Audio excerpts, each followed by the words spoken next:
राजकुमार अपना YouTube channel future track coaching centre पे आप सबों का हार्दिक स्वागत करता हूं। जैसे कि देखिएगा, आप लोग कल पार्ट 1 में पढ़े थे स्वपोषण और परपोषण, स्वपोषण और परपोषण। तो स्वपोषण का आज डिफिनेशन हम लोग पढ़ेंगे। पार्ट 2 में आज हम लोग स्वपोषण का डिफिनेशन पढ़ेंगे। जैसे देखिएगा कि स्वपोषण कहते हैं किसको। स्वपोषण वैसा जीव जो भोजन के लिए दूसरों पर निर्भर नहीं करता है, स्वयं पर निर्भर करता है, उसको क्या कहते हैं? स्वपोषण कहते हैं। क्या कहते हैं? स्वपोषण कहते हैं। आप एग्जाम्पल के तौर पर अगर लीजिएगा तो क्या हो जाएगा? पेड़ पौधा स्वपोषण का एक सटीक उदाहरण है।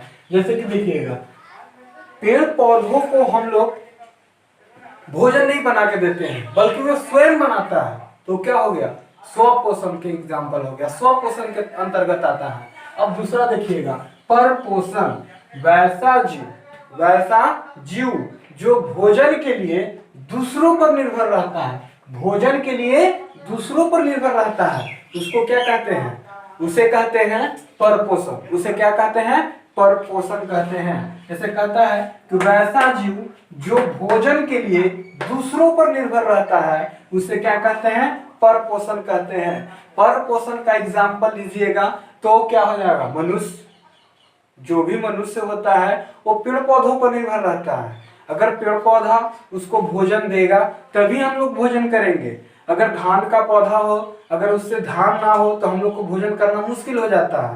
तो इसीलिए हम लोग क्या चीज है? परपोषण के अंतर्गत आते हैं। क्या चीज के अंतर्गत? परपोषण के अंतर्गत। तो अब स्वपोषण और परपोषण आप लोग को पूरा समझ में आ गया होगा।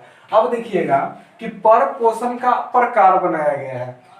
जैसे कहा गया है, यहाँ पे बताया गया है कि परपोषण 3 प्रकार के होते हैं। कितने प्रकार के होते हैं? 3 प्रकार के होते हैं। पहला होता है मृतजीवी परपोषण। क्या होता है? मृतजीवी परपोषण होता है। दूसरा होता है परजीवी परपोषण। क्या होता है?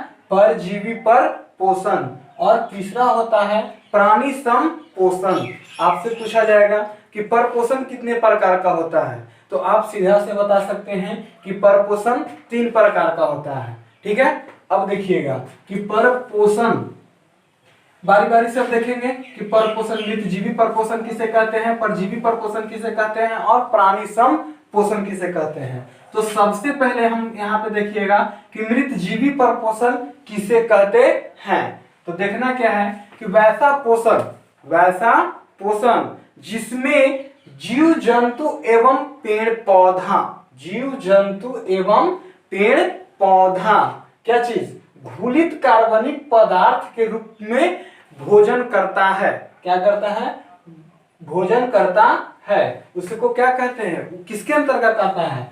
मृतजीवी परपोषण के अंतर्गत आता है। किसके अंतर्गत आता है? मृतजीवी परपोषण के अंतर्गत आता है।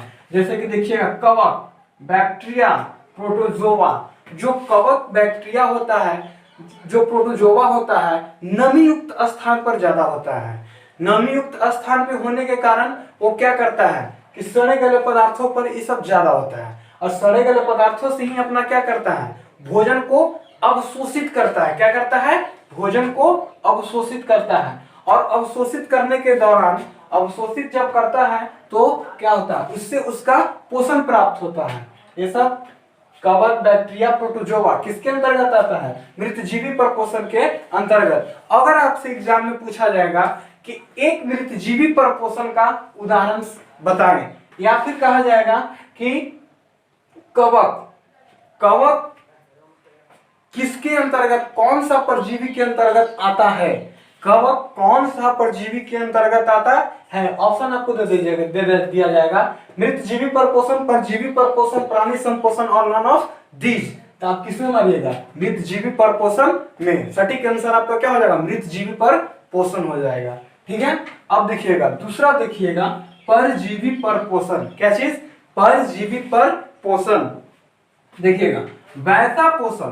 क्या चीज? वैसा पोषण जिसमें जीव दूसरों के शरीर के संपर्क में रहकर अपना पोषण प्राप्त करता है। जैसे कि देखिएगा, अगर कोई जीव है, अगर कोई जीव है जो किसी दूसरे जीव के अस्थाई एवं अस्थाई एवं अस्थाई रूप से रहकर अपना पोषण प्राप्त करता है, तो उसको क्या कहते हैं? परजीवी पर पोषण कहते हैं। क्या कहते हैं? परजीवी पर पोषण कहते हैं। परजीवी पर पोषण में क्या होता है कि देखिएगा, अमर बेल, यानी कि अमर बेल हम लोग देहात में उसको क्या कहते हैं? गांव देहात में उसको बोला जाता है क्या चीज? अमरलत्ता। अमरलत्ता का जो पौधा होता है वो देखते हैं कि किसी दूसरे पौधा पर रहकर अपना पोषण प्राप्त करता है। एक थोड़ा सा अमरलता का पौधा होता है, उसको कहीं पे फेंक दीजिए, पूरा में फैल जाता है, और फैलने के बाद वो क्या करता है कि अपना पोषण उसी से प्राप्त करने लग जाता है। अब देखिएगा, मलेरिया परजीवी, जो मलेरिया परजीवी होता है, मादा एनोफिलिस मच्छर, वो क्या करता है? हमारे शरीर पे बैठता है, हमारे शरीर पे डंक मारता है। क्या करता है? डंक मारता है। और डंक मारने के बाद वो क्या करता है? प्लाज्मोडियम को हमारे शरीर में क्या करता है? हमारे रक्त के साथ उसको प्लाज्मोडियम में भेज देता है, और भेजने के बाद प्लाज्मोडियम रक्त के साथ हमारे पूरे शरीर में क्या कर देता है? फैल जाता है, प्रवाह होने लगता है। ये क्या है? मलेरिया परजीवी जो है, ये किसके अंतर्गत आता है? परजीवी परपोषण के अंतर्गत आता है। अब तीसरा हम लोग देखेंगे जोंक। क्या देखेंगे? जोंक। जोंक जो सब कोई जानते हैं, जोंक क्या होता है? लीच। जोंक वो क्या करता है? किसी के शरीर में अस्थायी रूप से सट जाता है। क्या करता है? अस्थायी रूप से सट जाता है और वहां से अपना पोषण प्राप्त कर लेता है। और जब तक पोषण प्राप्त करता है, जब तक कि उसको पोषण पूरी तरह से मिल ना जाए, तब तक वो क्या करता है? पोषण को प्राप्त करते रहता है। और जब उसका पोषण पूरी तरह से पूर्ण हो जाती है तो शरीर से क्या हो जाता है? हट जाता है। तो वही कहा जाता है कि वैसा पोषण जिसमें जीव दूसरों के शरीर के संपर्क में रहकर अपना पोषण प्राप्त करता है, उसे क्या कहते हैं? परजीवी पर पोषण कहते हैं। जैसे कि अमरबेल हो गया, मलेरिया परजीवी हो गया, जोंक हो गया, इत्यादि। अब लास्ट हम लोग देखेंगे क्या चीज? प्राणी संपोषण। क्या चीज? प्राणी संपोषण किसको कहते हैं? यानी कि वैसा पोषण जिसमें जीव ठोस या तरल के रूप में अपना क्या करता है? पोषण ग्रहण करता है, पोषण प्राप्त करता है, उसको क्या कहते हैं? प्राणी संपोषण कहते हैं। क्या कहते हैं? प्राणी संपोषण कहते हैं। इसके एग्जाम्पल में आता है अमीबा, मेढक, मनुष्य।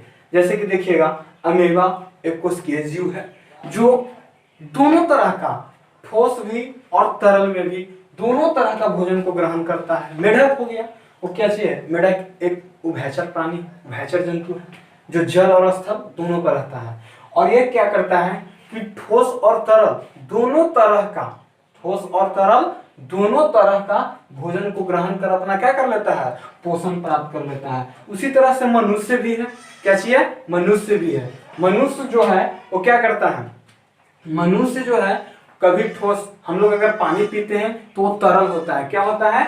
तरल होता है। और जब तरल होता है तो हम लोग उससे क्या करते हैं? पोषण प्राप्त करते हैं। जब पानी पीते हैं तो हम लोग को एनर्जी मिलता है। उसके बाद फिर और क्या? दूध पीते हैं, जूस पीते हैं, जितने तरह का कोल्ड ड्रिंक पीते हैं, जितने तरह का हम लोग तरल पदार्थ पीते हैं, तरल पेय पदार्थ पीते हैं, उससे हमको क्या मिलता है? एनर्जी मिलता है। और ठोस के रूप में चावल हो गया, रोटी हो गया, ये सब जो कर हम लोग खाते पीते हैं वो ठोस के रूप में हो गया। तो यानी कि जो हम लोग हैं, जो ठोस और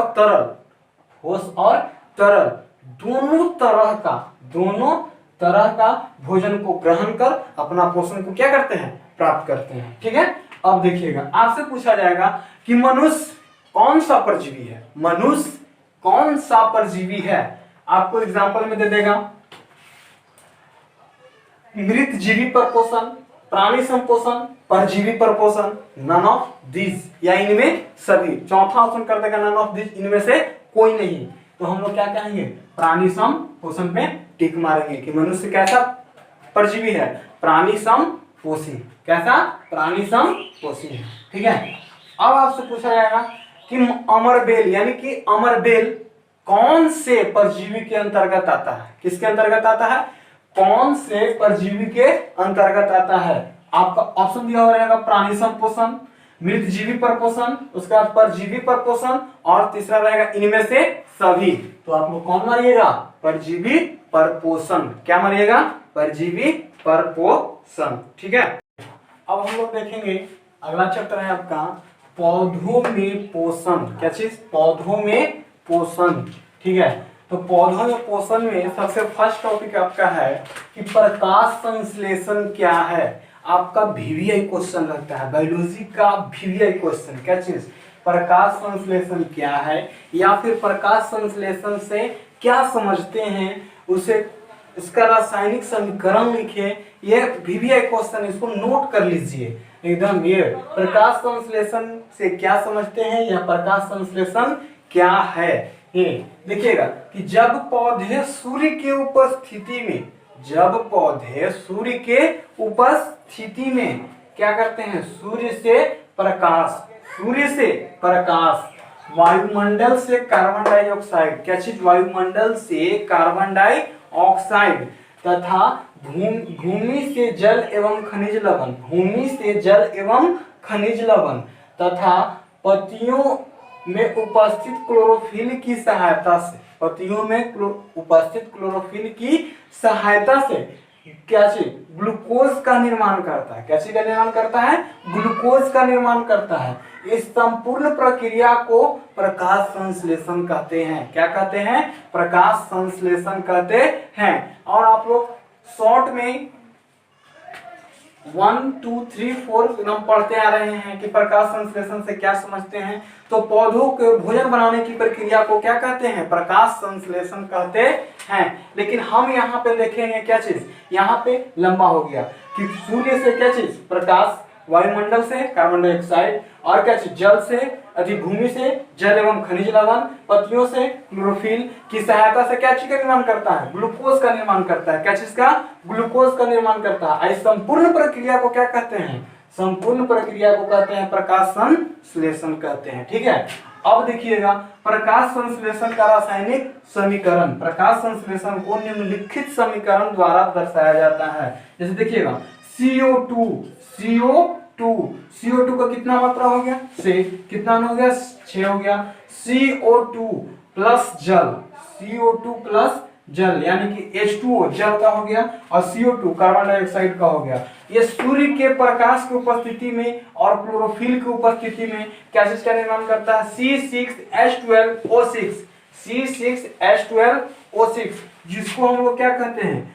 ग्लूकोज कहते हैं। क्या कहते हैं? ग्लूकोज कहते हैं। ठीक है, C6H12O6 इसको क्या कहते हैं? ग्लूकोज। और इधर क्या बनता है फिर? O2 प्लस H2O यानी कि ग्लूकोज प्लस ऑक्सीजन प्लस जल का निर्माण होता है।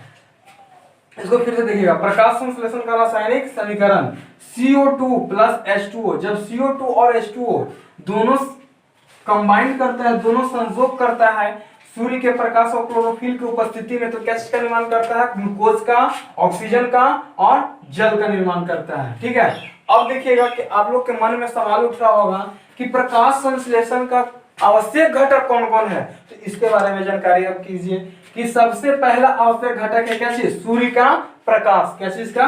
सूर्य का प्रकाश। दूसरा है जल एवं खनिज लवण। क्या चीज? जल एवं खनिज लवण। तीसरा है CO2 यानी कि कार्बन डाइऑक्साइड। क्या चीज? Carbon dioxide. और चौथा हो जाता है क्या चीज? क्लोरोफिल हो जाता है। क्या हो जाता है? क्लोरोफिल हो जाता है। ये 4 आवश्यक घटक है जिसकी सहायता से प्रकाश संश्लेषण की पूर्ण प्रक्रिया संपन्न होता है। यही सब सहायता करता है, तो क्या होता है? प्रकाश संश्लेषण की पूर्ण प्रक्रिया संपन्न हो जाती है। ठीक है, आज के लिए इतना ही। अब अगले वीडियो में मिलते हैं। ठीक है।